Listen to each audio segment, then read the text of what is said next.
श्रुतिस्मृतिपुराणानाम् आलयं करुणालयं नमामि भगवत्पादं शङ्करं लोकशङ्करं शङ्करं शङ्कराचार्यं केशवं बादरायणं सूत्रभाष्यकृतौ वन्दे भगवन्तौ पुनः पुनः। ईश्वरो गुरुरात्मेति मूर्तिभेदविभागिने व्योमवद्व्याप्तदेहाय दक्षिणामूर्तये नमः। गुकारस्त्वन्दकारो वै ऋकारस्तन्निवर्तकः अन्धकारनिरोधित्वात् गुरुरित्यभिधीयते। सदाशिवसमारम्भां शङ्कराचार्यमध्यमाम् अस्मदाचार्यपर्यन्तां वन्दे गुरुपरम्पराम्। ॐ सहना भवतु सहनौ भुनक्तु सह वीर्यं करवावहै तेजस्विनावधीतमस्तु मा विद्विषावहै। ॐ शान्ति शान्ति शान्ति। 11मो श्लोक। अंतःकरण तद्वृत्ति साक्षी चैतन्य विग्रहः अंतःकरण तद्वृत्ति साक्षी चैतन्य विग्रहः आनंद रूप सत्य सन् आनन्दरूप सत्यसन् किं नात्मानं प्रपद्यसे हीनात्मानं प्रपद्यसे सत्यानन्दस्वरूपं ते साक्षिणं बोधविग्रहम् सत्यानन्दस्वरूपं ते साक्षिणं बोधविग्रहम् चिन्तयात्मतया नित्यम् चिन्तयात्मतया नित्यं त्यक्त्वा देहादिकां धियम् त्यक्त्वा देहादिकां धियम् रूपादिमान् यत्पिण्डः रूपादिमान्यतव्यः ततो नात्मा घटादिवत् ततो नात्मा घटादिवत् वियदादिमहाभूतविकारत्वाच्च कुम्भवत् वियदादिमहाभूतविकारत्वाच्च कुम्भवत् अनात्मा यदि पिण्डोऽयम् अनात्मा यदि पिण्डोऽयम् उक्तहेतुबलान्मतः मुक्तहेतुबलान्मतः करामलकवत् साक्षात् करामलकवत् साक्षात् आत्मानं प्रतिपादय आत्मानं प्रतिपादय घटद्रष्टा घटात् भिन्नः घटद्रष्टा घटात् भिन्नः सर्वथा न घटो यथा सर्वथा न घटो यथा देहद्रष्टा तथा देहः देहद्रष्टा तथा देहः नाहमित्यवधारय नाहमित्यवधारय।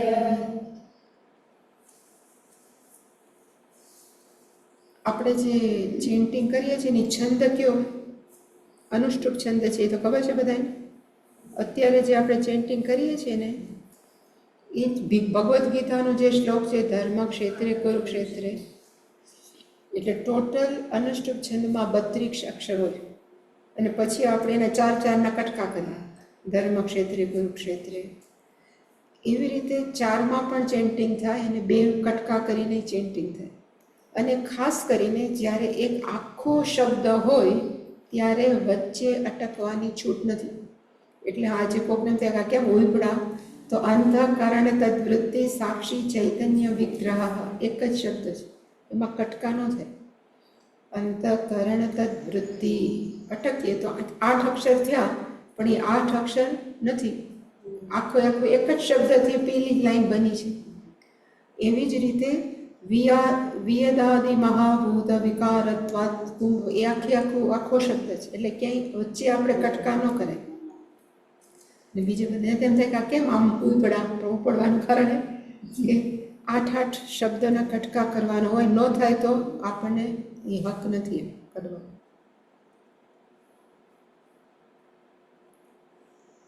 અગિયારમો શ્લોક આપણે જોયો, જેની અંદર ગુરુજીએ ઉપદેશ આપ્યો કે ખરેખર આપણું વાસ્તવિક સ્વરૂપ કયું છે, તો ચૈતન્ય વિગ્રહ આનંદ રૂપ સત્ય. ચૈતન્ય વિગ્રહનો અર્થ થાય ચિત્ત સ્વરૂપમ, ચૈતન્ય સ્વરૂપમ. સત્યનો અર્થ થાય અસ્તિત્વ, અને આનંદ રૂપનો અર્થ થાય અનંતતા. દેશ કાલ વસ્તુ અપરિચ્છિન્ન જે આપણે કહીએ છીએ એને કહેવાય આનંદ રૂપ. અને એવું આપણું સાચું સ્વરૂપ છે. તો આપણે મનને કેવી રીતે જોવું, તો કે અંતઃકરણ તદ્વૃત્તિ સાક્ષી. સાક્ષીનો અર્થ વિટનેસ, હું માત્ર આ બધાનો કેવો છું, તો કે સાક્ષી. પંચદશી એક ગ્રંથ છે ને, પ્રકરણ ગ્રંથ છે પંચદશી. એમાં ટોટલ 15 પુસ્તકો છે, 5, 5 ને 5. એટલે પંચ દશીનો અર્થ થાય 10, પંચ એટલે 5, 5 + 10 એટલે 15. એમાં 8મો ગ્રંથ છે ને, એનું નામ છે નાટક દીપ પ્રકરણ. પેલું છે ને એનું નામ છે વિજ્ઞાન છેલ્લું આનંદ ને વચલા દીપ. એવી રીતે 5ના જોડકા છે. એવી રીતે વચલું છે એને કહેવાય નાટક દીપ પ્રકરણ. એની અંદર સ્ટોરી એવી આવે છે કે આપણે આપણી જાતને કેમ જોવી, આપણે આપણી જાતને કેમ જોવી. એટલે એના માટે એક એક્ઝામ્પલ આપ્યું નાટક દીપ પ્રકરણની અંદર. પહેલાંના જમાનામાં ટ્યુબલાઇટ નહોતી, કે પહેલાંના જમાનામાં લેમ્પ હતા, એટલે દીપ એટલે કે બધા દીવડાઓ કરતા. તો એક રંગમંચ હતો, એટલે કે પ્લેટફોર્મ, એટલે શું કહેવાય, આપણે હોલ હતું, આપણે કહે ને એક હોલ હતો. હોલની અંદર કોઈ નહોતું. એટલે સૌથી પહેલાં નોકરો આવ્યા, અને નોકરોએ આવીને શું કર્યું, તો કે મશાલ, એટલે ચારે બાજુ દીપ પ્રગટાવ્યા. દીપ પ્રગટાવ્યા પછી થોડોક વખત થયા એટલે પછી જે ભાગ લેવાના હોય, કોઈક ભરતનાટ્યમ કરવાનું હતું તો એ બેન આવ્યા, પછી સાજિંદાઓવાળા આવ્યા.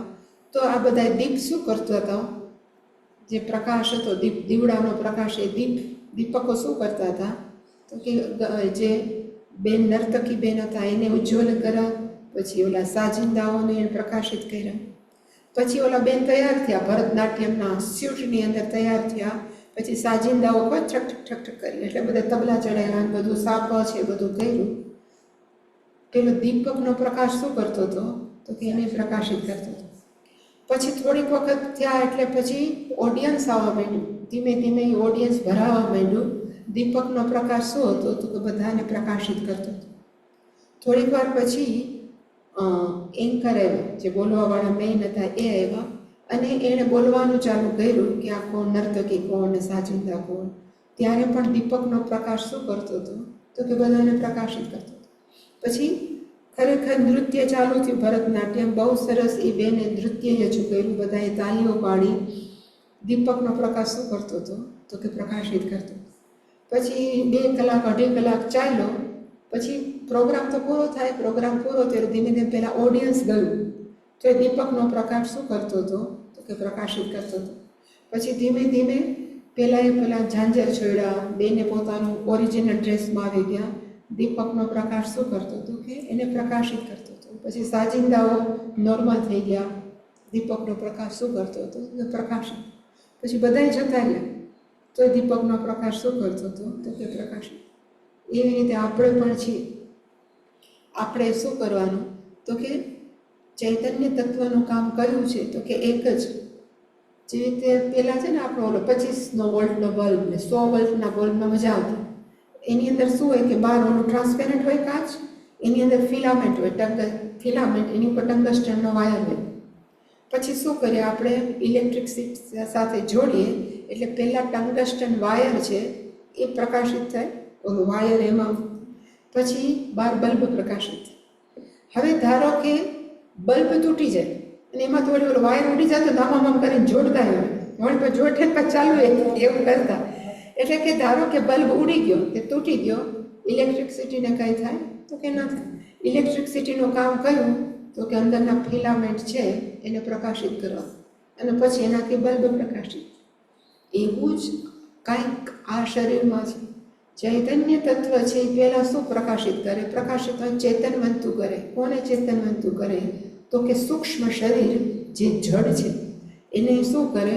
તો કે ચેતનવંતુ બનાવે, જાણે કે ચેતનવંતુ બનાવે. અને જેવું સૂક્ષ્મ શરીર ચેતનવંતુ થાય એટલે સ્થૂળ શરીર કેવું થાય? તો કે ચેતનવંતુ થાય. પછી એ સ્થૂળ શરીર જન્મથી તે ઘરડું થાય. ચૈતન્ય તત્વનું કામ કેવું? તો કે ચેતનવંતુ રાખવા.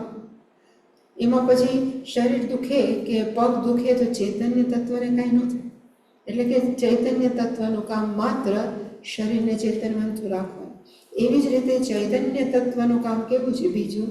તો કે મનની જે વૃત્તિઓ છે, વિચારો પણ જડ જ છે, પણ એ વિચારોને પણ ચૈતન્ય તત્વ શું કરે છે? તો કે જીવંત બનાવે છે, લાઈવ બનાવે છે. અને પછી આપણામાં પ્રવાહો ચાલે તો એમાં પણ ચૈતન્ય તત્વનું કામ કેવું છે? તો કે પ્રકાશિત. બીજું કાંઈ એનું ઇન્વોલ્વમેન્ટ નથી. એવી રીતે રોજ 12મા શ્લોકમાં આ કહે છે ગુરુજી એના શિષ્યને કે તારે રોજ આવી પ્રેક્ટિસ પાડવી. નિત્યમ ચિંતયન. આપણે ધારો કે 12મો શ્લોક જોઈએ ને તો 12મા શ્લોકની અંદર છે સત્ય આનંદ સ્વરૂપમ ધી સાક્ષિણમ બોધ વિગ્રહમ ચિંતય આત્મતયા નિત્યમ ત્યક્ત્વા દેહાદિગમ ધીયમ. નિત્યમ ચિંતય મુખ્ય છે. નિત્યમનો અર્થ થાય કાયમ માટે, ક્યાંય બ્રેક ન હોવો જોઈએ. ચિંતયનો અર્થ થાય ચિંતન કરવું જોઈએ. આપણે ગુજરાતીની ચિંતા નહીં. ગુજરાતીની ચિંતા તો બહુ ઉપાધિ આવી પડે, પણ ચિંતયનો અર્થ થાય વી શુડ કોન્ટમ્પ્લેટ. ચિંતન કરવું જોઈએ એ નિત્ય. અને કેવી રીતે? તો કે આત્મતયા, આ હું જ છું એવી રીતે આપણે ચિંતન કરવું જોઈએ. નિત્યમ આત્મતયા ચિંતય. Every day you just contemplate is the form of. અને એ ચિંતન કરતી વખતે આપણે શું કરવાની જરૂર છે? એણે કીધું ધીયમ ત્યક્ત્વા. બીજી લાઈનની અંદર છે છેલ્લા શબ્દો. ધીયમનો અર્થ થાય બુદ્ધિ, ત્યક્ત્વાનો અર્થ થાય છોડીને. બુદ્ધિને છોડીને. કેવી બુદ્ધિ છોડીને? દેહાદિગમ. ગમનો અર્થ થાય ગચ્છતિ. આપણી બુદ્ધિ કેવી છે? તો કે હું સ્ત્રી છું તો એનો અર્થ દેહમાં ગયું. ગચ્છતિ કયા દેહમાં? તો કે સ્ત્રી રૂપી દેહ.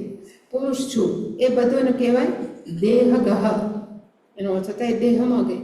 પછી ધારો કે આદિનો મન આવે તો મનગહ.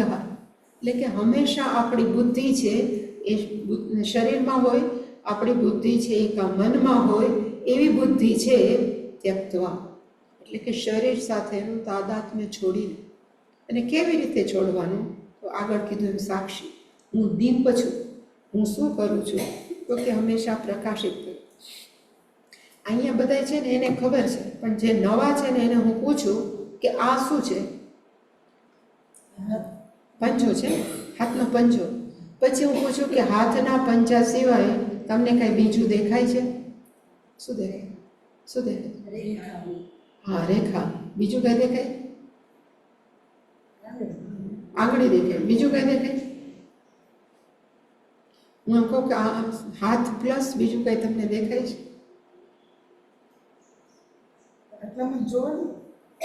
તમે બધે જો આમ જ કરું છું. તમને શું દેખાય? બધાય જોવાનું, બધાય જો તો તમને શું દેખાય?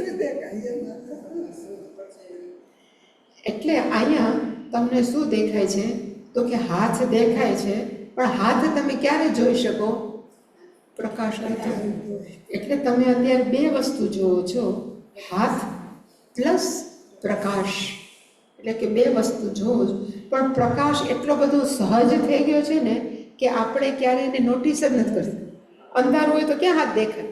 એટલે કે હંમેશા જ્યારે આપણે કોઈ પણ વસ્તુ જોઈએ છીએ ત્યારે બે વસ્તુ સાયમલ્ટેનિયસલી જોઈએ છે. પ્રકાશ plus mouse, mike plus light. એવી જ રીતે હાથ પ્લસ પ્રકાશ. હવે હું એમ પૂછું કે જે આ પ્રકાશ છે, હવે આપણા મગજમાં એ પ્રકાશ ગોઠવાનો, એ પ્રકાશ છે આ હાથમાંથી ઉત્પન્ન થયેલી વસ્તુ છે? આ હાથની એ પ્રોપર્ટી છે, મિલકત છે, અને આ હાથનો કોઈ ભાગ છે નથી. એટલે પહેલો પોઈન્ટ, આ પ્રકાશ છે એ હાથનો પાર્ટ, પ્રોડક્ટ કે પ્રોપર્ટી નથી. આ પહેલો મુદ્દો. પછી તો પ્રકાશ શું કરે છે? તો કે આ હાથને પ્રકાશિત કરે છે. પ્રકાશ છે જુદો, પણ કાર્ય શું કરે છે? તો કે પ્રકાશિત કરવાનું કામ કરે છે. બીજો મુદ્દો. ત્રીજો મુદ્દો, પ્રકાશ છે એ હાથની બાઉન્ડ્રી, આપણે કેટલા, તો આની વચ્ચે આપણે નથી. અહીંથી ગોળી પસાર થાય ને તો પૂછે સ્વામીજી કે હાય શું બચી ગયો, એનો અર્થ અહીંયા હું નથી. એટલે અહીંયા હું નથી એનો અર્થ કે પ્રકાશ છે એ આપણા હાથની બાઉન્ડ્રીથી મર્યાદિત નથી. બધી જગ્યાએ છે પ્રકાશ. એટલે કે પ્રકાશ હાથની બાઉન્ડ્રીથી મર્યાદિત નથી, સ્વતંત્ર અસ્તિત્વ છે. હવે સપોઝ આ ત્રીજો પોઈન્ટ, હવે હું હાથ લઈ લઉં તો પછી અહીંયા શું રહેશે? પ્રકાશ તો રહેવાનો જ છે. એ ચારે ચાર મુદ્દા આ શરીરને લાગુ પડે. આપણા શરીરમાં પણ બે વસ્તુ છે, એક શરીર અને ચૈતન્ય તત્વ. ચૈતન્ય તત્વ છે આ શરીરનો ભાગ પણ નથી, આ શરીરમાંથી ઉત્પન્ન થયેલું તત્વ પણ નથી, અને આ શરીરની મિલકત પણ નથી. જેવી રીતે પ્રકાશ અને આંગળીનો હતો એવી છે. આ પહેલો મુદ્દો. બીજો મુદ્દો શું કીધું હતું? બીજો મુદ્દો હતો કે આ આંગળી છે એટલે પ્રકાશ છે. કયો હતો બીજો મુદ્દો લખ્યો એનું? કયો છે? પ્રકાશ છે એ હાથને પ્રકાશિત કરે છે. બધું એટલે પ્રકાશનું કાર્ય કયું છે? તો કે હાથને પ્રકાશિત કરે છે. એવી જ રીતે ચૈતન્ય તત્વનું કામ કયું છે? તો કે સૂક્ષ્મ શરીર અને સ્થૂળ શરીરને શું બનાવે છે? તો કે ચેતનવંતુ બનાવે છે, લાઈવ છે. શરીરને ચેતનવંતુ બનાવે છે. બીજો મુદ્દો.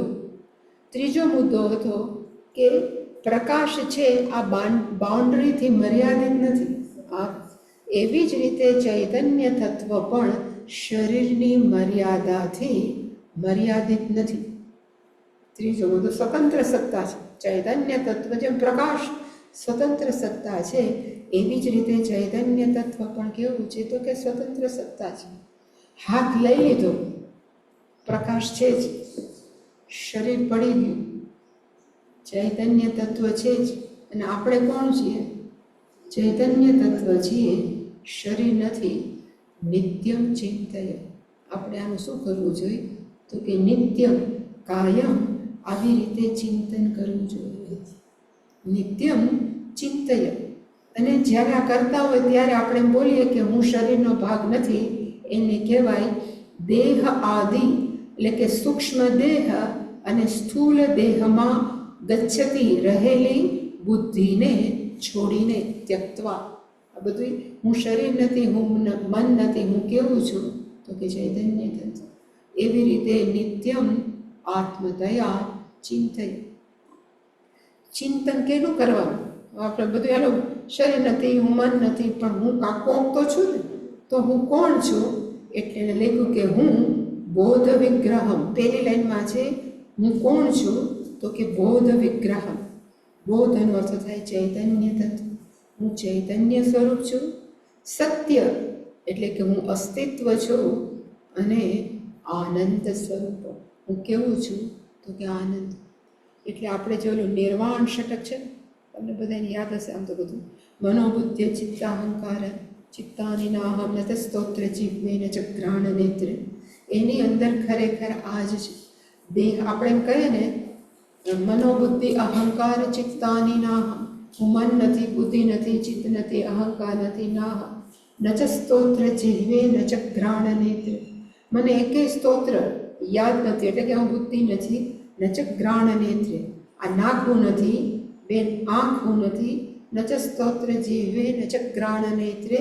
ન ચ વ્યોમ ભૂમિર ન તેજો ન વાયુ. પંચ મહાભૂત તેજ વાયુ એ કરીએ તો પંચ આકાશ, વાયુ, અગ્નિ, જળ અને પૃથ્વી, એમાંથી હું એકેય નથી. ચિદાનંદ રૂપ શિવોહમ. તમારું વાસ્તવિક સ્વરૂપ કેવું છે? તો કે ચિત્ત એટલે કે ચૈતન્ય. એ ચૈતન્ય કેવું છે? તો કે આનંદ. જ્યારે પણ આનંદ આવે ત્યારે આ એડ કરવાનું કે આનંદનો અર્થ થાય સમય સ્થળ અને વસ્તુ અબાધિત. હું એ વાસ્તવિક સ્વરૂપ છું. એવી રીતે નિત્ય આત્મતયા હું આજ છું, હું માત્ર ચૈતન્ય તત્વ છું, હું માત્ર ચૈતન્ય તત્વ છું. એવી રીતે નિત્યમ ચિંતય. મનની અંદર સતત શું કરવાનું? ચિંતન કરીએ. આનાથી શું થાય? આપણે એમ કહીએ એનાથી શું થાય? તો કે એક જ થાય કે આપણું તાદાત્મ્ય શરીર સાથે એટલું બધું છે ને એ છૂટું પડે. આપણે એમ કહીએ કે ઉપનિષદનો અર્થ શું? ઉપનિષદનો અર્થ શું? હે? હા, પછી પાસે બેસી ગયા, પછી ઉપર પાસે, પછી ઉપનું થયું એનું દ્વાર પાસ, પછી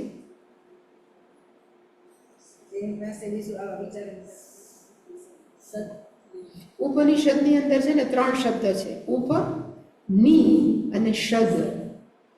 ઉપનો અર્થ થાય નજીક જવું, નીનો અર્થ થાય ચોક્કસ નિશ્ચયેન ડેફિનેટલી. એ નીનો અર્થ થાય શદ. એક ક્રિયાપદ છે. શદ છે એક ક્રિયાપદ છે અને ક્રિયાપદના 3 અર્થ થાય. પહેલો એનો અર્થ થાય કે એ શું થાય? એને ડિસઇન્ટિગ્રેશન. એનું શું કરે? તો ઢીલું કરે. પછી બીજું શું કરે? આવડે છે? બોલ. અવસાદયથી. બીજું એ શું કરે? તો કે નાશ કરે. અને ત્રીજું છે ગમયતી. એ શબ્દ ક્રિયાપદના 3 અર્થ છે. શિથિલીકરણમ, અવસાદયતી, ગમયતી. પછી હું કરીશ ગુજરાતી. પણ શિથિલીકરણનો અર્થ થાય કે આપણે કપડાં ધોઈએ એ પહેલાં આપણે પાવડરમાં શું કામ બોળીએ? પછી કપડાં ધોવા નાખીએ, સીધા ન ધોઈએ. આપણે કંઈક પહેલાં પાવડરમાં નાખીને અડધી કલાક 1 કલાક. શું કામ? મેલ છૂટો પડે. એને કહેવાય શિથિલીકરણ. એને શું કહેવાય? તો કે શિથિલીકરણ. એવા આપણે સંસાર સાથે કેવા છીએ? મેલ જેમ ચોંટી ગયો ને એમ આપણા શરીર સાથે, મન સાથે અત્યંત તાદાત્મ્ય છે. અત્યંત એટલે આવું સાંભળ્યા કરીએ પ્રકરણ ગ્રંથો કે ઉપનિષદ કે કોઈ પણ ગીતા, તો શિથિલીકરણ એનું જે તાદાત્મ્ય છે લાગે છે હું નથી. એટલે તમે બોલો ને કે આ મન નથી, પગ દુખે છે પણ હું નથી, એને કહેવાય શિથિલીકરણ. આપણું શું થયું? તો કે આપણું શરીર સાથેનું તાદાત્મ્ય થોડું ઓછું કરે. એ પહેલો શદનો અર્થ. બીજો અર્થ કયો? અવસાદયતી, નાશ કરી નાખે. અવસાદનમનો અર્થ થાય ડિસ્ટ્રોય, નાશ કરે. કેનો નાશ કરે? તો કે આપણામાં રહેલા અજ્ઞાનનો. અને કયું અજ્ઞાન? પાછું એ જ, હું આ શરીર છું, હું મન છું. શરીરના પ્રોબ્લેમ મારા પ્રોબ્લેમ, મનના પ્રોબ્લેમ મારા જેવું દુઃખી કોઈ નહીં. અજ્ઞાન. એટલે કે અજ્ઞાનનો નાશ કરી અને એને કહે કે તું કોણ છો? તો કે ચૈતન્ય તત્વ. એટલે કે બીજું અજ્ઞાનનો નાશ કરે. અને છેલ્લું છે ગમયતી. It makes you reach. પહોંચાડે. ક્યાં પહોંચાડે? તો કે બ્રહ્મ પાસે. પણ બ્રહ્મ પાસે પહોંચાડવું એટલે ચાલીને નહીં, પણ બ્રહ્મવિદ બ્રહ્મેવ ભવતી. બ્રહ્મને જે જાણે છે એ કેવા થઈ જાય? તો કે બ્રહ્મ. એટલે કે આ ગતિ નથી, પણ ગમયતીનો અર્થ થાય તમે એને જાણી લ્યો છો કે હું જ બ્રહ્મ. એટલે પહેલા 2 નિષેધાર્થમ, બીજા છે નિષેધ. એટલે કે ગમયતી. આપણે છે ને ચાલ્યા વગરનું ચાલ્યું, પીધા વગરનું પીધું. ટ્રેડમિલ છે ને, હવે તો બધાને ટ્રેડમિલ ખબર છે. ટ્રેડમિલમાં આપણે પૂછીએ કેટલા હાલ્યા, એટલે એમ કે 3 કિલોમીટર. એ હાઈલો ન હોય ને દોડતો હોય. પણ આપણે એમ કહીએ ચાલ્યા વગરના ચાલે જ માણસો. એવું કેટલું નીકળ્યું છે. ચા પીવે પણ ચા વગરની ચા પીવે. એવી જ રીતે માણસો એમ કે હું પહોંચી ગયો, પણ પહોંચ્યા વગરનું પહોંચવું છે ક્યાં? તો કે આપણી સાથે અંદર જ છે ચૈતન્ય. તો આપણે બધે પહોંચીએ છીએ પણ અંદર નથી પહોંચતું. પણ જ્યારે આપણે ખરેખર ઉપનિષદનું શ્રવણ કરીએ ત્યારે ઉપનિષદ આપણને આપણા યોગ્ય જગ્યાએ પહોંચાડી દે છે. અને યોગ્ય જગ્યા કઈ? તો કે હું સર્વવ્યાપક ચૈતન્ય તત્વ, જેનું બીજું નામ બ્રહ્મ છે, ત્યાં એ શું કરે છે તો કે પહોંચાડે છે. એ ઉપનિષદનો અર્થ. એટલે કે આવી રીતે નિત્યમ આત્મતયા ચિંતય, હંમેશા હું આ જ છું, અને હું આ જ છું એટલે કયું તો કે સત્યમ જ્ઞાનમ અનંતમ, આ મારું જ સ્વરૂપ છે એવું નિત્યમ ચિંતય, એવી હંમેશા ચિંતન કરતી વખતે એક બીજું શું કરવાનું તો કે ત્યક્ત્વા ધીયમ ત્યક્ત્વા દેહાદિગામ. ધીયમનો અર્થ થાય બુદ્ધિ. કેવી બુદ્ધિ તો કે જે હંમેશા શરીરમાં જ રહેલી હોય એ બુદ્ધિને છોડી અને હું જ ચૈતન્ય તત્વ છું એવું સતત ચિંતન કરવું. એ ચિંતન કરવાથી શું થાય તો જે મેં કીધું ને, શિથિલીકરણ. તરત જ્ઞાન પ્રાપ્ત ન થાય. જ્ઞાન પ્રાપ્ત કરવા માટે આ એક શુદ્ધિકરણનો ભાગ છે. એમ શ્રવણ છે ને એ પણ એક શુદ્ધિકરણનો ભાગ છે. જેમ જેમ શ્રવણ કરતા જાય એમ આપણું લેયર શુદ્ધિકરણના એક એક ક્લિયર થતા. એટલે કે આવી રીતે સતત માણસોએ શું કરવું જોઈએ તો કે ચિંતન. કોકે એવું મને કીધું હતું કે આપણું શરીર સાથેનું બહુ તાદાત્મ્ય છે ને, મરવાની બહુ બીક લાગતી હોય તો મેં ક્યાંક વાંચ્યું હતું કે શું કરવું જોઈએ તો કે રોજ આપણે એવું ધ્યાન કરવાનું કે હું મારા પોતાના જ શરીરને શું આપું છું તો કે અગ્નિદાન. જસ્ટ આપણે ઇમેજિન, એનો અર્થ કે હું જ અગ્નિદાન આપું તો હું નથી, તો જો અગ્નિ એટલે કે આપણું તાદાત્મ્ય છૂટે. માણસો બીવે છે બહુ, મરીશ ત્યારે મારું શું થશે, મર્યા પછી શું થશે. બીજાને મર્યા હોય ત્યારે આપણે ખુશ થતા હોય કે આ જ્ઞાન સારું છે, પણ જ્યારે ટાઈમ આવે ને આપણો ત્યારે આપણે હવે શું થશે. ધારો કે આ બધાનું બેકગ્રાઉન્ડ ન હોય તો, આપણો શાસ્ત્રનું બેકગ્રાઉન્ડ ન હોય તો માણસોને મત થાય મારું શું થાય. એટલે કે હંમેશા તો શું કરવું તો કે આવી રીતે હું મારા દેહને અગ્નિદાહ આપું તો આ તાદાત્મ્ય ભાવ છૂટે. એવી જ રીતે સતત આ ચિંતન કરવાથી શરીર સાથેનું તાદાત્મ્ય છૂટે. એટલા માટે નિત્યમ આત્મતયા અહમ ધીસક અહમ બોધ વિગ્રહમ અહમ સત્ય સ્વરૂપમ અહમ આનંદ સ્વરૂપમ ચિંતય. અને પ્લસ બીજું કયું રાખવાનું તો કે ધી સાક્ષીણામ. ધીનો અર્થ થાય બુદ્ધિ. જ્યાં જ્યાં પણ ધી આવે ને એનો અર્થ થાય બુદ્ધિ. અને બુદ્ધિનો હું કેવો છું તો કે સાક્ષી. બુદ્ધિમાં વિચારો કે નિર્ણયો લેવાય છે એનો હું સાક્ષી છું, હું નથી લેતો. મનમાં જે વિચારો આવે છે એનો પણ હું કોણ છું તો કે સાક્ષી છું. આવી રીતે નિત્ય, મહત્વનું આમાં વાક્ય છે નિત્યમ આત્મતયા ચિંતય, કાયમ આ હું જ છું એવી રીતે ચિંતન કરવા. અને એવું કહેવાય છે કે what you think so you become. તમે જે વિચારો ને એ તમે બનો. કોઈક માણસ એમ જ વિચારતો કે મારા જેવું દુઃખી કોઈ નથી તો દુઃખી જ થયા કરે, પણ કોઈક માણસ એમ વિચાર્યા કરે કે હું શું કામ નબળો, હું તો ભગવાનનો અંશ છું તો ભગવાન શું કામ નહીં, તો ભગવાન સુધી પહોંચી જાય. એટલે કે આપણે જેવું વિચારીએ એવા આપણે બનીએ. તો આપણે રોજ વિચાર્યા કરીએ કે હું શરીર નથી, હું મન નથી, તો આપણે શરીરના અને મનના તે આત્મભાવથી શું થાય તો કે છૂટી જાય છે. એ 12મા શ્લોકનો અર્થ.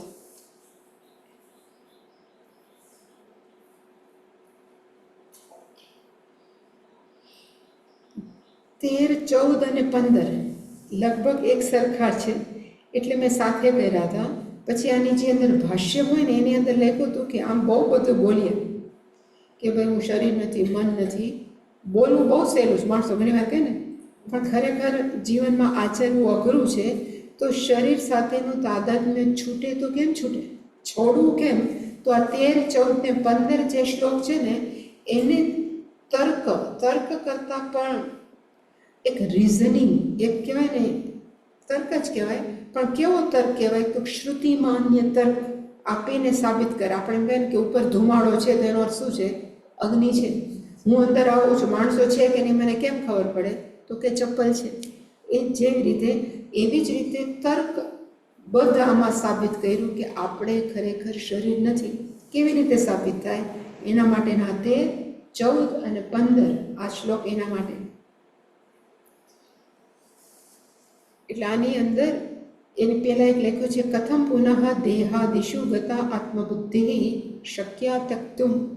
કેવી રીતે શરીર હું નથી એ બુદ્ધિ આપણે કાઢી શકીએ. કે બોલવી બહુ સહેલી પણ કાઢવી બહુ અઘરી છે. એટલા માટે હવે એ શું સાબિત કરવા માંગે છે?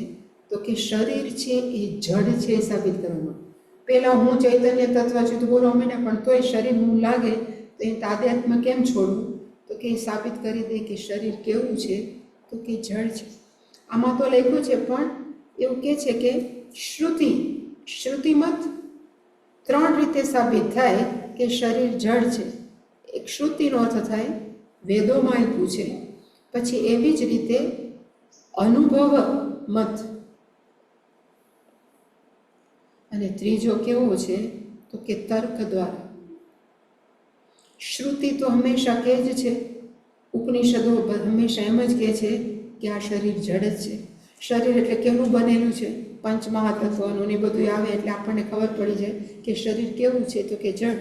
કારણ કે પેલા પંચમહાભૂત બન્યા, સૂક્ષ્મ પંચમહાભૂતમાંથી સૂક્ષ્મ શરીર બન્યું, પછી પંચીકરણ થયું, પંચીકરણમાંથી આ સ્થૂલીકરણ થયું. તો પંચમહાભૂત કેવા હતા? તો કે જડ. એટલે શ્રુતિથી સાબિત થઈ ગયું. એનો અર્થ કે આપણે આપણા ઉપનિષદથી સાબિત કર્યું કે આ શરીર કેવું છે? તો કે જડ. પછી અનુભવો સિદ્ધ, અનુભવોમાંથી પણ ખબર પડે કે શરીર કેવું છે? તો કે જડ. જડનો અર્થ સારી ભાષામાં કહેવાય અનાત્મા. એટલે કે શરીર જડ છે, અનાત્મા છે. કેમ ખબર પડે? તો કે રોજ અવસાન નોંધ વાંચી કે ફલાણાના ભાઈ કે ફલાણાના પિતાશ્રીનું અવસાન થયું છે, અને પછી આપણે એને ઘરે જાય તો જે શરીર જીવંત લાગતું હતું એ કેવું છે? તો કે ડેડ બોડી છે. એટલે કે જડ જ છે. તો અનુભવજન્ય પણ છે. આપણે જોઈએ છીએ રોજબરોજમાં કે શરીર કેવું છે? તો કે જડ જ છે. જે પિતાની આપણે અત્યંત સેવા કરતા હોય, દેહ છૂટે એટલે તરત બધા કે ક્યારે કાઢી જવાના છે? કોઈ માણસો રાખવાય ન માગે. એટલે આ શરીર કેવું છે? તો કે જડ છે. બધાનો અનુભવ આ સિદ્ધ છે. અને ત્રીજું હવે કેવું છે? તો કે તર્ક રીતે સાબિત કરશે. એને કહેવાય ને, એક ઓલું આપીને એને એના ઉપરથી સાબિત કરશે કે આ શરીર કેવું છે? તો કે જડ. અને જો જડ હોય તો તમે કેને વોટ આપો છો? ચૈતન્ય તત્વને આપો છો કે જડને? તો આપણે એમ જ કહીએ ને કે ભાઈ અમે તો ચૈતન્ય તત્વ છે. તો તમે આ નથી સાબિત કરજો. જો તમે ચૈતન્ય તો આ તમે નથી, જડ છે એ તમે નથી. લાગે સેલું, પણ વળી પાછું આચરણમાં આવે ત્યારે શું લાગે? તો કે અઘરું લાગે.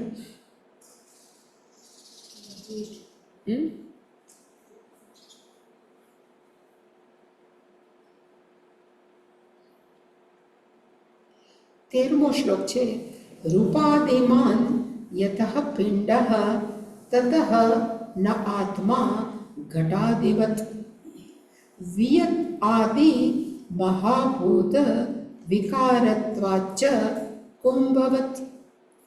એવું કહે છે કે જેને આકાર હોય, જેને રંગ હોય, એ બધા કેવા હોય? મર્યાદિત હોય. ધારો કે આને એક આકાર છે, આને એક કલર છે, તો આ ગઢ કેવો છે? તો કે મર્યાદિત છે. એટલે કે જે પણ મર્યાદિત હોય એ બધા કેવા છે? તો કે એનું જન્મ અને મૃત્યુ છે. કોના જેવું? આમાં આપ્યું ઘટાદિવત. રૂપાદિમાન, માન રૂપાદિમાન એટલે ગુજરાતીનું રૂપાળું નહીં. રૂપનો અર્થ થાય આકાર, અને આદિની અંદર થાય રંગ. આપણે આંખ શું જોવે? તો કે બે જ જોવે, આકાર જોવે અને કલર્સ જોવે. એટલે આદિનો અર્થ થાય રંગ. અને આપણે બધા કેવા છીએ? તો કે એક આકાર છે, અને આપણે બધાને એક એક ભગવાને શું આપ્યું છે? તો કે કંઈક કલર આપ્યો, સ્કિનનો કલર, કાળો, ધોળો, ગૌવર્ણો. એટલે કીધું કે રૂપાદિમાન યતઃ પિંડ. આ પિંડ છે, શરીર રૂપી પિંડ છે. એ કેવું છે? તો રૂપાદિમાન, એને એક શરીર છે, આકાર છે. અને એટલા માટે તતઃ ન આત્મા, તો એ આત્મા ન હોઈ શકે. તતઃનો અર્થ થાય ધેરફોર. એ માટે થઈને આ શરીર છે, આત્માનો અર્થ થાય ચૈતન્ય તત્વ.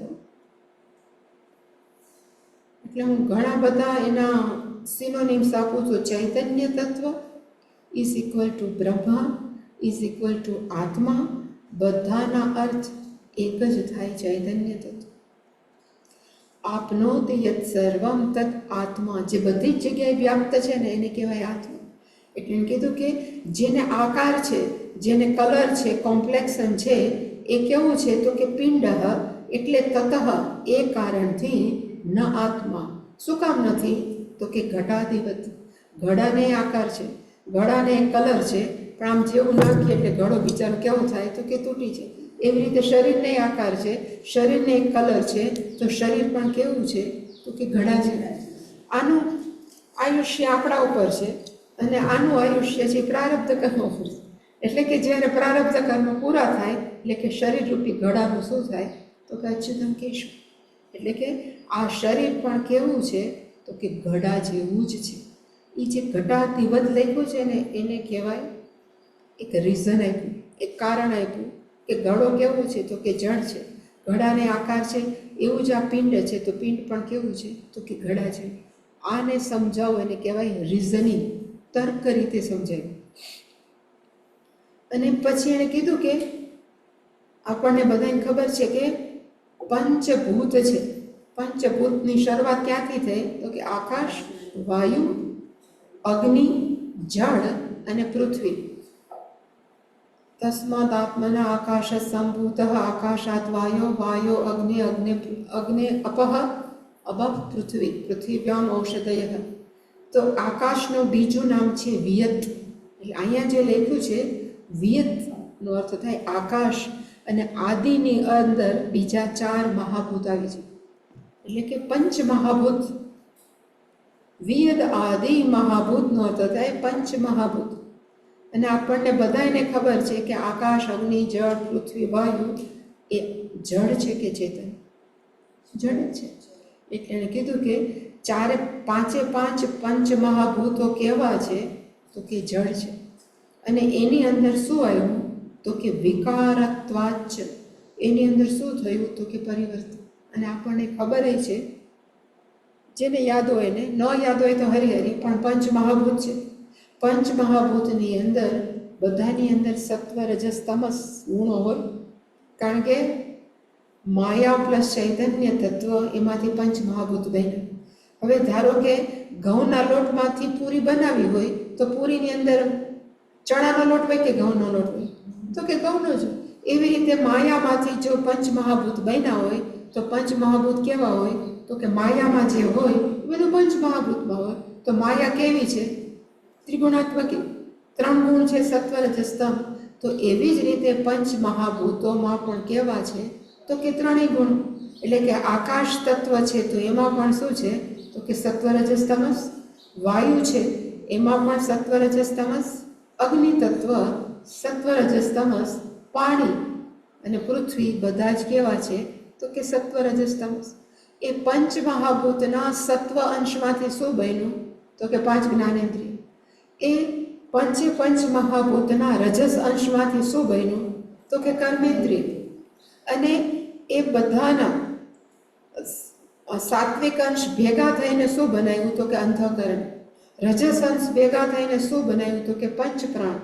અને પછી તમસ પાઠ જે બાકી હતો એનું શું થયું તો કે પંચીકરણ. અને પંચીકરણમાંથી પછી શું થયું તો કે સ્થૂળ જગત. એ જે થયું એને કહેવાય વિકાર. ગુજરાતીનો વિકાર નહીં પણ સંસ્કૃતનો વિકાર. એટલે ગુજરાતમાં કે આ માણસ બહુ વિકારી છે એટલે એને આપણે ખરાબ રીતે જોઈએ, પણ વિકારનો અર્થ થાય પરિવર્તન. એ જ્યાં પણ સંસ્કૃતમાં વિકાર આવે એનો અર્થ થાય પરિવર્તન. આપણે ક્યારે એમ ન બોલીએ કે મૃતદેહ છે એ પંચ મહાભૂત બોલીએ. આપણે એમ ન બોલીએ 5 ભૌતિક દેહ પંચ મહાભૂતમાં ભળી ગયું. આપણે પંચ મહાભૂત શું કામ નથી બોલતા? 5 ભૌતિક દેહ જ બોલીએ, પંચ મહાભૂતમાં ભળી ગયું. 5 ભૌતિકનો અર્થ થાય ભૂતેભ્યઃ જાતઃ ભૌતિક. પંચ મહાભૂતનું મિશ્રણ કરીને જે બને ને એને કહેવાય ભૌતિક. એટલે આપણે સંસ્કૃત અને સાયન્સમાં બોલીએ ને ભૌતિક જગત, ભૌતિક જગત. તો ભૌતિકનો અર્થ શું થાય તો કે 5 આકાશ, વાયુથી 5 ભેગા થયા. એ ભેગા થઈને જે નવું બનાવ્યું ને એને કહેવાય ભૌતિક. એટલે કે આખું જગત કેવું છે તો કે પંચ મહાભૂતોનું. અને આખું જગત કેવું છે તો કે ભૌતિક તત્વનું બનેલું. અને એ બધા જ કેવા છે તો કે પરિવર્તનશીલ. વિકારત્વાતનો અર્થ થાય પરિવર્તનશીલ હોવાને કારણે. કેની જેમ તો કે કુંભવત. ઘડાની અંદર આપણે મૂકી જ રાખીએ તેમાં ઘસારો આવે. વિકારનો અર્થ થાય પરિવર્તન, ચેન્જ. અને જે પણ પરિવર્તનશીલ હોય એ આપણું સ્વરૂપ ન હોય. શરીરે આપણે નાના હતા ને, હવે મોટા થાય ને પછી આપણને ફોટા બતાવો કોઈ ન ગમે. આપણે જોવાની ફોટા બતાવી, જોયું હું આવો હતો, અત્યારે કેવો છે આપણે જો બતાવવું ન ગમે, કારણ કે કરચલીઓ પડી ગઈ. એટલે કે હંમેશા આ શરીરમાં શું થાય છે? વિકારમાં પરિવર્તન આવે. અસ્થિ જાય તે તો આપણે બધા ભણ્યા છે, એટલે એમાં ષડ પરિવર્તન આવે. મનની અંદર તો સતત પરિવર્તન ચાલુ છે. એટલે કે જે પરિવર્તનશીલ છે એ બધા જ કેવા છે? તો કે અનિત્ય. અને અનિત્ય છે એ કોના જેવા? તો કે કુંભવત, ઘડાની જેમ. તો હું આનો હોઉં, એટલે કે ચૈતન્ય તત્વ છે એ શરીર ન હોય. શું કામ? તો કે વિકારિત્વાત, પરિવર્તન હોવાને કારણે શરીર છે એ ચૈતન્ય તત્વ નથી, અથવા હું શરીર કે મન નથી. કારણ કયું? તો કે વિકારત્વાત. એ રીઝન છે, કારણ કે હું પંચમહાભૂત નથી. શું કામ? પરિવર્તનશીલ. ચૈતન્ય તત્વ કેવું છે? તો કે પરિવર્તનશીલ. એટલા માટે હું આ નથી. આ પહેલું. એવી જ રીતે બીજું 14મો છે. હવે જેવું આપણે સાબિત કર્યું કે આખું શરીર છે કોનું બનેલું છે? તો કે વિયદાદિ મહાભૂત વિકારત્વાત. અને એ કેવું છે? તો કે અનાત્મા. એટલે કે 14મો શ્લોક છે ને, એમાં શરૂઆત ક્યાંથી થાય? અનાત્મા યદિ પિંડ અયમ ઉક્તમ હેતુ બલાત. કે જો આ અયમ પિંડ, આપણા શરીરને પિંડ કહેવાય, અને આખું મોટું છે ને શું કહેવાય? બ્રહ્માંડ. પિંડ વ્યક્તિગત છે, બ્રહ્માંડ છે સમષ્ટિ છે. એટલે જ્યારે પિંડ આવે ને, એટલે આ શરીર રૂપી ઘડો, એને પિંડ કહેવાય. એટલે અયમ પિંડ, આ શરીર રૂપી ઘડો કેવો છે? તો કે અનાત્મા. અનાત્માનો અર્થ થાય જડ, આત્માનો અર્થ થાય ચૈતન્ય. આત્માનું ઊંધું કેવું? તો કે અનાત્મા. મેં ગઈકાલે કીધું હતું, વિરોધીભાસ બતાવો ને ત્યારે અ લગાડાય, પણ નિયમ કેવો છે? જે વ્યંજન હોય એમાં અ લાગે, સ્વર હોય એમાં અન લાગે. કારણ કે અ ને આમાં ભણી જાય. આત્માનું ઊંધું અ નાખે તો આત્માના હાથમાં છે. એટલે અનાત્મા. અનાત્મા એટલે કે અયમ પિંડ અનાત્મા. આપણું આ શરીર છે એ કેવું છે? તો કે જડ છે. શું કામ જડ છે? તમે ક્યાંથી સાબિત કર્યું? તો કે ઉત્તમ હેતુ, ઉપર જે કારણ આપ્યું ને, કે આપણું શરીર કોનું બન્યું છે? તો કે પંચમહાભૂતનું. પંચમહાભૂત કેવા છે? તો કે જડ છે. અને જો જડ બનેલા હોય તો અયમ પિંડ અપી અનાત્મા. આ શરીર પણ કેવું છે? તો કે જડ જ છે. વિકારિત્વાદ પણ જડ છે. એવી જ રીતે પંચમહાભૂતત્વાદ જડ. અને એ મતઃનો અર્થ થાય એક્સેપ્ટેડ, એ સ્વીકાર્ય છે કે આ શરીર કેવું છે? તો કે જડ છે.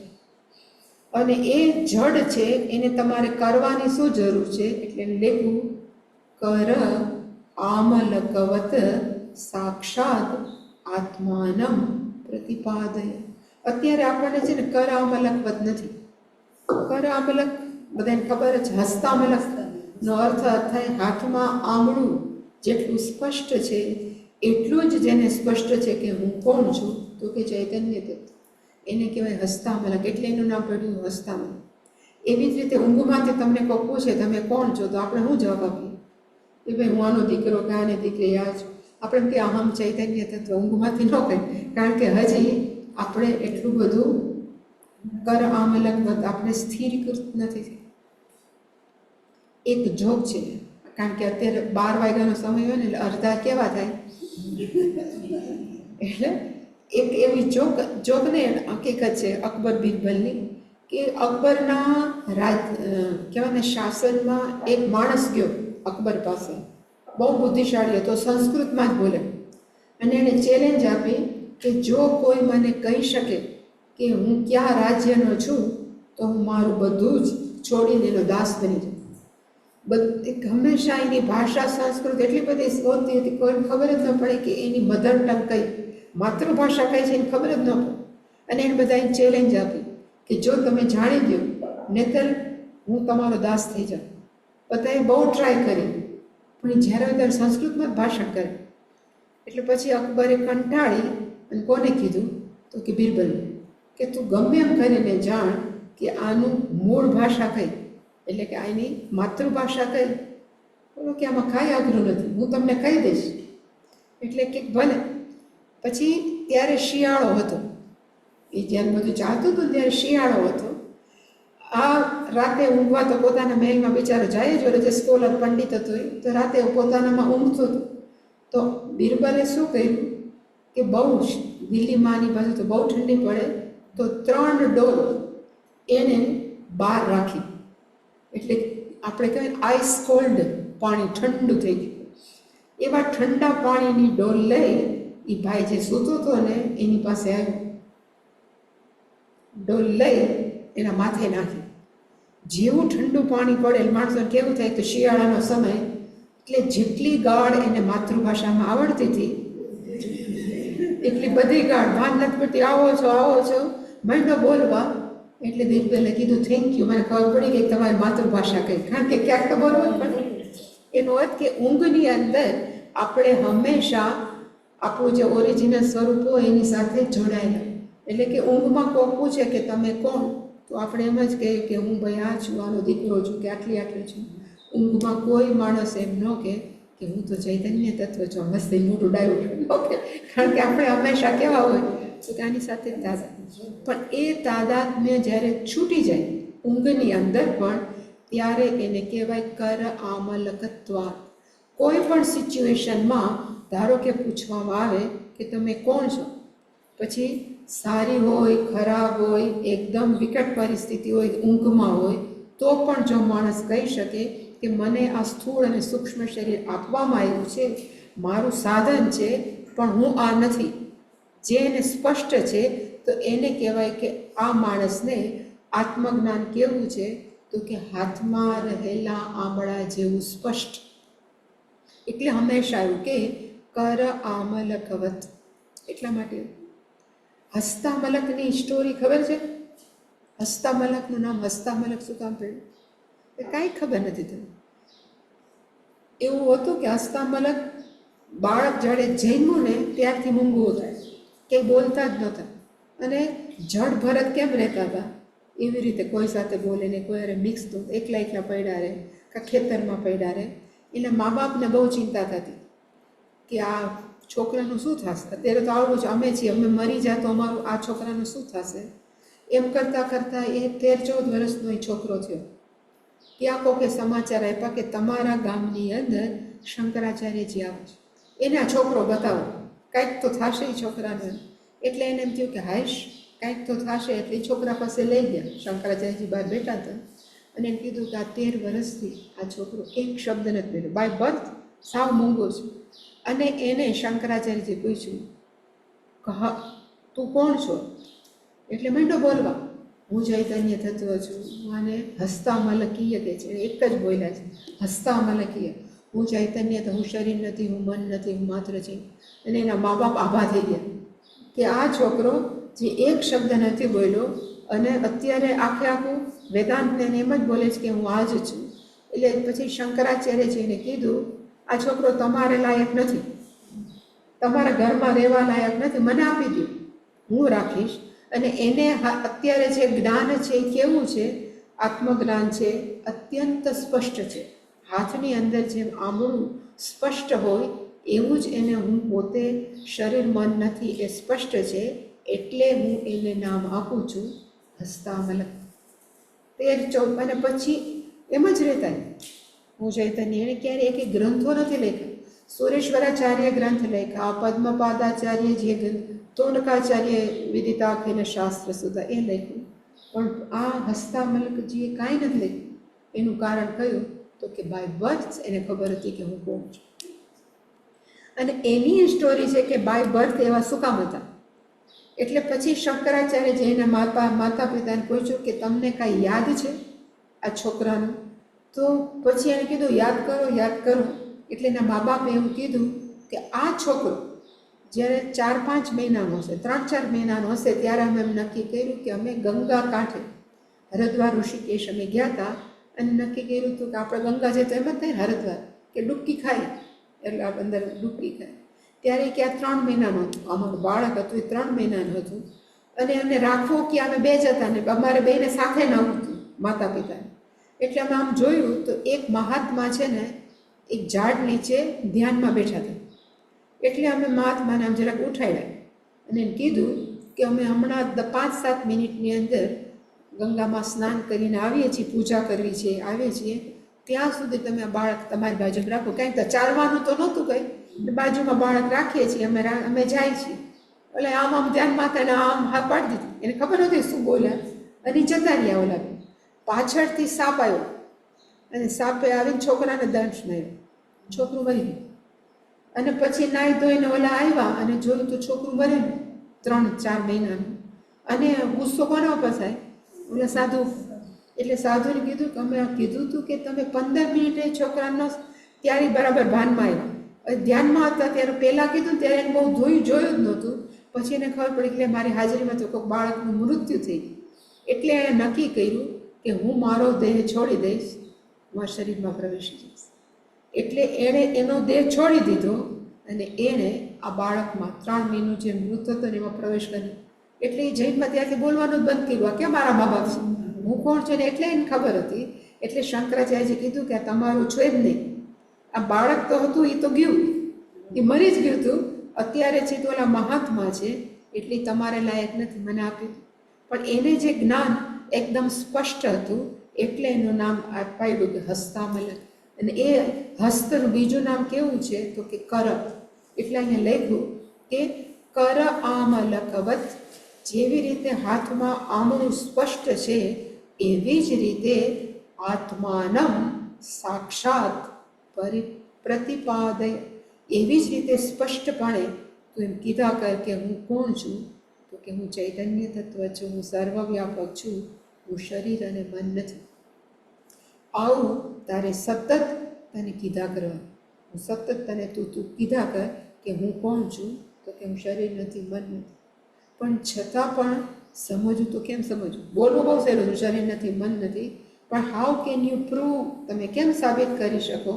એટલે એના પછીનો છે ને એ શ્લોકમાં એણે કીધું, જે આપણે દગદૃશ્ય વિવેકની અંદર જે એક વાક્ય છે એનું એણે અહીંયા રિઝનિંગ એટલે કે એને કારણ આપીને કીધું કે આ રીઝન, એને ગુજરાતીમાં શું કહેવાય? તર્ક કરતાં એક સારો શબ્દ જોશે, ઉદાહરણ નથી, બુદ્ધિપૂર્વકની દલીલ એનું એક સરસ નામ છે. એને રિઝનિંગ કહેવાય ઇંગ્લિશ. સંસ્કૃતમાં એક વાક્ય છે, દ્રષ્ટા દ્રશ્યમ ન ભવતી. એનો અર્થ થાય જોવાવાળો જોયેલી વસ્તુ ન બની શકે. દ્રષ્ટાનો અર્થ થાય જોવાવાળો, દ્રશ્યમનો અર્થ થાય જોયેલી વસ્તુ, ન ભવતી ન બની શકે. આ હું એમ કહું કે આ શું છે તો કે આ ફૂલ છે, તો ફૂલના હું કોણ છું? તો કે દ્રષ્ટા. ફૂલ શું છે? તો કે દ્રશ્ય. આપણે ક્યારેય દાવો કરીએ કે ના ના હું તો ફૂલ છું, અને હું ફૂલ છું બોલે તો આપણને ગાંડા ડૉક્ટર પાસે લઈ. એટલે કે દ્રષ્ટા દ્રશ્યમ ન ભવતી. દ્રષ્ટા ક્યારેય જોયેલી વસ્તુ ન હોય. એવી જ રીતે હું કહું કે આ પેન છે, તો પેનને કહેવાય દ્રશ્યમ, હું દ્રષ્ટા. અને હું આ પેનને જોઉં છું તો દ્રષ્ટા દ્રશ્યમ ન ભવતી. પછી એનાથી વધારે આપણે નજીક જાય અને આપણા કપડાં, આપણે કપડાં જોઈએ ને આજે ક્યાં પહેરવાના છે, અમારે નિરાતું એક ને એક હોય, મેચિંગ બધા હોય. આ કપડાં મારે પહેરવાના, તો કપડાં કેવા છે? દ્રશ્યમ. આપણે કેવા છીએ તો કે આપણા પોતાના વસ્ત્રોને જોવાવાળા. તો આપણને ખાતરી જ છે કે અહમ ન વસ્ત્રમ, હું કપડાં નથી, હું એને જોવાવાળો છું. પછી કપડાં પહેરીને આપણે અરીસામાં ઊભા રહે ત્યારે પણ આપણને આપણું શરીર દેખાય. ઇવન આમે જોઈએ તો આપણું શરીર દેખાય. તો શરીર કેવું છે? દ્રશ્ય છે. અને આપણે કોણ છીએ? જોવાવાળા. પણ ન્યા આપણે નથી ખાતી, ન્યા આપણે ભૂલ ખાઈએ છીએ. દ્રષ્ટા દ્રશ્યમ ભવતી, પણ ખરેખર ત્યારે પણ દ્રષ્ટા દ્રશ્યમ ન ભવતી. એટલે આને કહેવાય તર્ક સાથેની દલીલ. આપણે શરીર કેમ નથી? તો કે જે વસ્તુને જોઈ શકીએ એ આપણે ન હોય. આખી દુનિયામાં બધી વસ્તુ જોઈએ છીએ એ આપણે નથી, એવી રીતે આને આપણે જોઈએ છીએ, તો આ પણ આપણે નથી. હવે એવી જ રીતે મનની અંદર આપણે એમ કહીએ કે જોયો મેં નિર્ણય લીધો છે કે આજથી રોજ 4:30 ઉઠી જ જાઉં. આપણે ધારો કે લઈ ન લઈએ તો વાંધો નહીં, પણ સપોઝ લઈએ કે 4:30 ઉઠી જાઉં, બુદ્ધિએ નિર્ણય લીધો, તો સૂક્ષ્મ રીતે આપણે લીધેલા નિર્ણયના આપણે દ્રષ્ટા છીએ. સૂક્ષ્મ રીતે લીધો તો આપણને ખબર છે, એનું મીન્સ આપણે એના સાક્ષી છીએ, આપણે એના દ્રષ્ટા છીએ કે આ નિર્ણય લેવાનો. તો એ નિર્ણય પણ શું છે તો કે સૂક્ષ્મ રીતે દ્રશ્ય, ને આપણે એના કહેવા છીએ કે દ્રષ્ટા. તો એ નિર્ણય ક્યાં લેવાય? બુદ્ધિમાં. તો અહમ ન બુદ્ધિ, તો હું એ બુદ્ધિ નથી, કારણ કે નિર્ણય ક્યાં લેવાના તો કે બુદ્ધિમાં. એવી જ રીતે મન તો બહુ સહેલું છે. વાતમાં આપણે કહીએ કે હું દુઃખી છું, હું સુખી છું, અત્યારે મને બોલાવતા નહીં, આઈ એમ નોટ ઇન મૂડ. એનો અર્થ આપણા મનની અંદર જે અપ્સ ને ડાઉન્સ આવે છે, જે સુખી દુઃખી થાય છે, એના આપણે જાણવાવાળા છીએ. કેવા? તો કે સૂક્ષ્મ રીતે આપણે એના દ્રષ્ટા છીએ. અને જો સૂક્ષ્મ રીતે આપણે આપણા મનના દ્રષ્ટા હોય, ઇવન સાક્ષી હોય, એનો અર્થ મનના વિચારો પણ કેવા છે? દ્રશ્ય છે.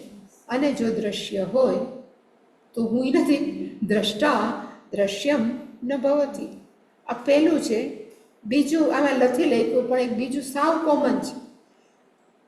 જેને હું મારું કહું ને હું ન હોઉં, જેને હું મારું કહું એ હું ન હોઉં. આ કોનું માઉસ છે? મારું છે. માઉસ હું નથી. આ ઘડો કોનો છે? તો કે મારો. હું ઘડો નથી. આ મોબાઈલ કોનો છે? તો કે મારો છે. આપણે મોબાઈલ નથી. શરીર કોનું છે? તારું છે એમ કોઈને કહી? શરીર કોનું છે? તો કે મારું છે. તો હું નથી. જો જેને હું મારું કહું એ હું ન હોઉં, એટલે કે હું શરીરને મારું કહું છું તો હું નથી. યત મમ તત નમ અહમ. જે પણ મારું છે એ હું નથી. એવી જ રીતે મારા વિચારો, મારી બુદ્ધિ, બધે આપણે મમ વાત વાપરીએ છીએ, એ હું નથી. એટલે કે જ્યાં પણ આપણે મારું શબ્દ વાપરીએ એ આપણું ન હોય, એ હું નથી. અને એવી જ રીતે દ્રશ્ય પણ હું નથી. એટલે કે આને કહેવાય તર્કબદ્ધ રીતે આપણે સાબિત કરી શકીએ કે હું આ સ્થૂળ શરીર નથી કે સૂક્ષ્મ શરીર નથી. હું હંમેશા કહેતી આવી છું કે કદાચ ન લાગતું હોય ને તો એ ખોટે ખોટું કીધા કરું. જે હંમેશા પેલું ઇંગ્લિશમાં વાક્ય છે, ફેક ઇટ મેક ઇટ. ખોટે ખોટું પણ કીધા કરો, એકવાર એ વાસ્તવિકતા થાય. આપણે ઇંગ્લિશમાં એવું કહે કે what you think so you become. માણસો જે વિચારતા હોય નાનપણથી એ વિચાર્યા જ કરે તો એક વખત એવો આવે એ બને જ, એમાં શક્ય જ નથી.